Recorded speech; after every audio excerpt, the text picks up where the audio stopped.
membres de la COBAN se sont réunis ce mardi pour un conseil communautaire. La séance s'est ouverte sur le vote du budget 2019 qui s'élève à près de 72 millions d'euros.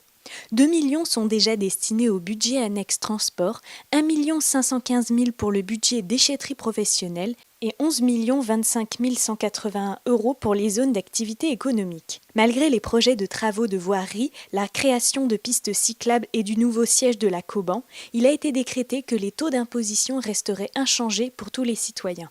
Nous avons eu un conseil communautaire particulièrement chargé puisque nous avons eu le budget important de notre communauté d'agglomération puisqu'il est près de 72 millions d'euros et avec des sujets où on commence à voir notamment les pistes cyclables.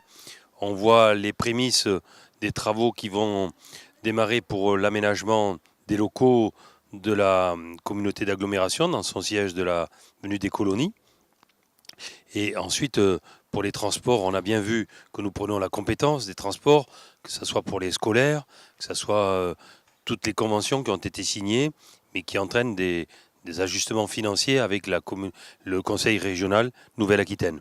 Ça sont pour les grands points.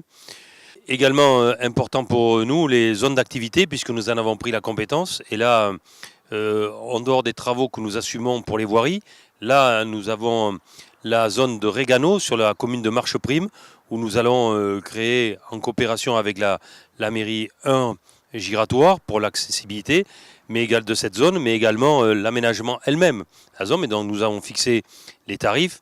Bref, on s'aperçoit que c'était un conseil important, et en termes budgétaires, c'est aussi significatif. Malgré tous les travaux que nous avons mis en place, il n'y a pas d'augmentation des taux dans cette période que nous sommes en train de traverser, où on s'aperçoit que l'impôt tue l'impôt et que surtout nos concitoyens sont très inquiets à ce sujet-là.